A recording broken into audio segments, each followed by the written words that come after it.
So D has moved out. We're getting a new roommate. S is fucking static. He finds out who our roommate is, or our new cellie is. He is out and about in the pod and finds out who it is. Comes back in. He's all excited, clapping. He's like, bro, it's so awesome. Dude, I know this guy. I know him from back in Minimal. He's like, man, he's got the fucking hookup. He's good, man. We're gonna be fucking rolling, man. We're fucking set now. And he's thinking, all our problems have been solved because our new cellie's coming in. He comes in, I meet the dude. He's a cool dude, a little bit younger than me. His name's Jay. And he's a Mexican dude, so we got 2 white dudes, 2 Mexican dudes in cell. So we got a nice balance, nice little feng shui going on. And he's a cool dude. He's on the game. On the ball. He knows his shit. He's pretty well put together. And he deals. And he had a whole bunch of stuff when he came from Minimum. He got rolled from Minimum. He had gotten caught with some contraband, so they rolled him from Minimum up to Medium. And he had dropped a whole bunch of his stuff because he thought they were going to search his stuff when he left. So he lost all his flicks and everything else. And so he only had just a little bit. But he still had some dope, and he had some tobacco, and he had his TVs, his electronics. He had a bunch of speakers and wires and shit. Definitely shit that, he had acquired. And Jay was a cool dude. So going through, he gets all established. He gets top bunk. S gives up his locker, and Jay puts his stuff in S's locker. And so S is, he gets to feel like he has a full locker, even though we all know what's up. But Jay, he gumbos, he cooks, he'll share some stuff every now and then. And now S has the hustling bug. He's picked that up even harder now. So he starts going out and getting fronts and shit. And he got a front on some tobacco. And he fell in the hole with it and couldn't sell that shit back, or couldn't pay that shit back. So, drama. He got it from a black dude that I knew when I was in Leavenworth County, and the dude that I was in RDU with knew the same dude that S got the tobacco from, and was not up under him, but up under him. They were connected, and he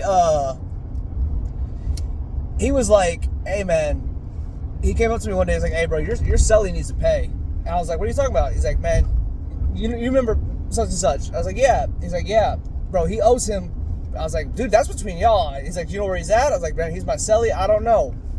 I have no idea where he's at. The last time I saw him, he was in the cell." So he went over to my cell. He's like, "In here?" I was like, "That's my cell." He looks like, "Ain't nobody in there." I was like, "I don't know where he's at, man." And so he was looking for S. My RDU cellie was looking for S.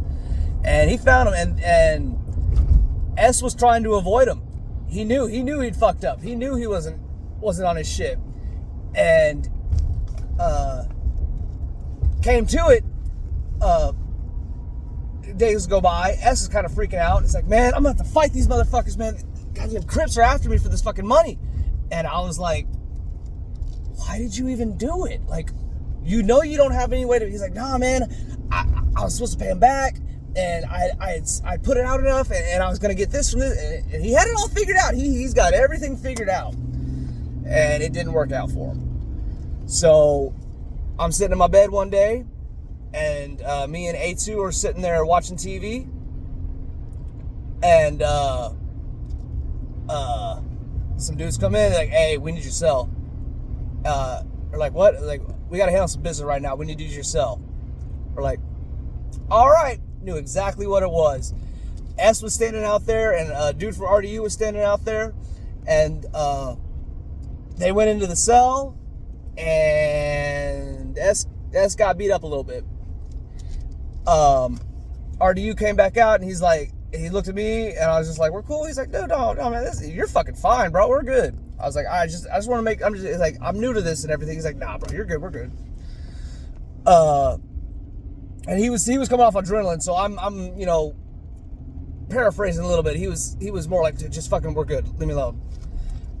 And that happened. So S is already, a sketchy motherfucker.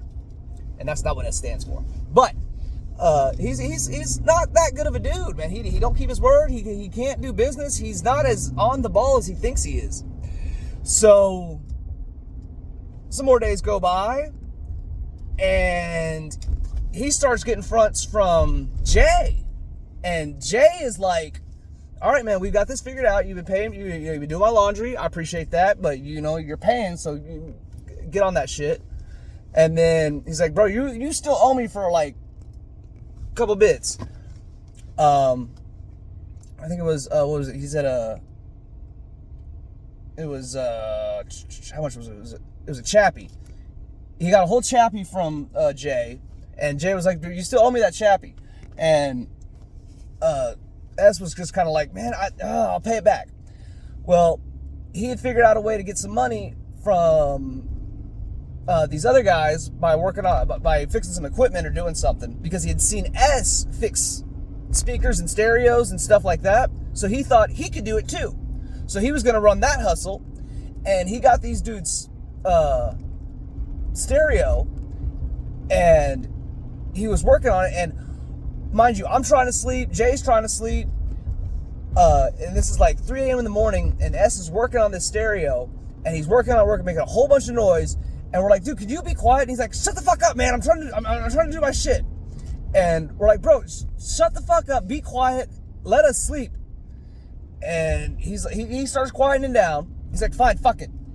And then he's high as shit on meth, so that tweaker in him don't let it go. So I just go back to sleep, and I keep hearing Jay bicker in my sleep with S about it, and S is just keep like, man, shut the fuck up, bro, I got it. And then Jay goes, dude, you don't know what the fuck you're doing. Stop it, all right? Just leave it the fuck alone. I'll fix it later. And he's like, no, bro, you can't touch this shit. This is other dudes. It's my responsibility. You touch it, it's my ass. And he's like, you don't know what the fuck you're doing. Leave it the fuck alone. I'll fix it later. So S gets all frustrated, gets back up in his bunk, and then Jay starts talking, and Jay is just frustrated as shit because S owes him, and he can't find this. S can't get his hustle, get his money right. So Jay's getting frustrated as shit, and then S starts mumbling some shit, starts talking shit under his breath, and Jay's just like, what the fuck you saying? And then S gets quiet real quick, and he goes to sleep, and then Jay gets down and goes over and checks on the stereo and starts fiddling with it, and S starts freaking the fuck out. Don't touch that shit, bro. That's my ass, dude. My name's on the line for that. Don't fucking touch it. And then Jay just tells him, dude, shut your fucking mouth. Shut your motherfucking mouth. Get down. We can fucking box if you want to, bro. And S is like, man, shut the fuck up. S is staying up on his bunk. Jay's down on the ground talking, bucking up, being like, bro, you're the one talking mad shit. You're the one that owes me money. You ain't getting your shit done. I'm getting my fucking money. S is like, man, shut the fuck up, bro. Just don't fucking touch that shit. And then Jay lost his shit. He's like, bro down here is trying to sleep. I'm trying to sleep. You keep making fucking noise all the goddamn time. Now you're trying to sleep and you're getting mad because you can't sleep because I'm fixing your shit? Bro, fuck you. Get the fuck down here. S says, man, fuck you, bro. Throws a cup of pencils at Jay. Jay goes over and smacks the shit out of S while he's on the bunk. And S goes, bro, that was a bitch ass move. And Jay said, I told you to get the fuck down off the bunk. He's like, bro, I'm getting down. He's like, get the fuck down. And he starts getting down. The whole time, me and A2 are just sitting on our bed. I'm reading and trying to read, obviously not reading, and we know there's this fucking drama going on. And I look over at A and A2, and A's just kind of like looking at me like I don't know. And I'm just like, I don't fucking know, man. This is between them. And we just watch what's transpiring. And then Jay's yelling at S. S finally hops down. He's like, bro, what the fuck is your fucking problem? And Jay's just like, motherfucker, come here. And S shoots in on him to wrestle. And Jay he's a striker. So S thought he was going to be able to, pull some little moves on him or something. And he sprawled out and got the upper hand and mounted S. And S, oh my God, man. He got the living fuck beat out of him that day. Jay mounted him, full mount, got on top of him, and his head was bouncing off the fucking concrete. And then you could hear S going, fucking leave me alone, bro. Stop, you got me. And S is like, nah, we ain't done yet, bro. And then just kept hitting him and hitting him and hitting him. And it was just, I got up when it was going on because they were making the shit starts flying in the fight. And shit gets broken a lot. And I mean, shit, when you're locked up, you only got so many commodities. We can't lose. We can't have shit being broken all the fucking time. So I'm moving trash can out of the way while this dude's just getting his face pummeled in. And A's just watching. A2's just watching. And I'd look at him and I'm just like, hey, man, we just got to make sure he don't get killed. And Jay is just fucking having at it. S has rubbed everybody the wrong way. So there's a part of you that's just kind of like, man, it's not, it is what it is, bro. Shit happens, man. You need to fucking watch your mouth. You need to get your shit right. You're in prison now. You're at the end of the line, bro. There ain't no fucking running away anymore. So we do that. Jay does that. And then come chow time, the swelling is kind of kicked in. And S goes to sleep. Me, Jay, and A2, we all go out to chow. Everyone's talking. They heard what was going on. They could see through the window something happened. And, so they ask. I'm like, bro, I can't. Man. It was between Jay and S, man. That's between them. I mean, Jay got the better of them. You got to talk to them. A2, he's a chatterer, man. He likes to talk and tell stories. And tell everybody what was going on and keep everybody updated. And he was in on the gossip lines, so you could get information about what was going on. He was the heartbeat. He has his finger on that ship. And come back, and then next day, and then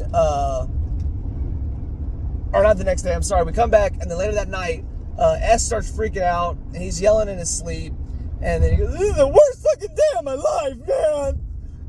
And this is a 40-year-old grown-ass man. And I'm just like, dude, man, you gotta keep your shit together, bro. All right. That's how you do lose it, but you gotta fucking grow up. What point do you guys grow up, bro? So that happens. Next day, swelling has kicked in on S, man. I shit you not, dude. His head is like a softball growing out the side of his head. He's got two heads. He got a big ass, man. He's bald too, so you can't hide it. And he's walking around, people are looking at it, and it's just kind of like, hey man, pay your fucking debts. He's gotten beaten up twice in like the past 3 days or something. It's not a good look. Jay was cool. He was only there for a 30-day stint, and then he moved back down to minimum. And the day him and S moved down to minimum, so S, remember, still owed tobacco, so he still hadn't paid it back, and they had given him about a week's grace of get your shit together after that fight. Like, we're not going to beat you up after that. We're on your ass every day. The day S left, he came into the cell, and he's like, bro, I need a fucking banger. He had gotten rid of his before because there were shakedowns going on, so he had gotten rid of it, so he needed to get a new one. He's like, these black dudes about to stab me up. And he was telling me and A2, he's like, bro, I need to get a banger, bro. You guys know anybody? And I'm looking, like, what the fuck am I going to get one from? Who the hell what are you asking me? Look who you're asking. Like, you're the one that's in on this shit. You're the one who always said that you're with the shit and everything. I am not a part of any of that. I don't know what the fuck's going on. So why are you asking me that shit? He's trying to get one. He can't get one.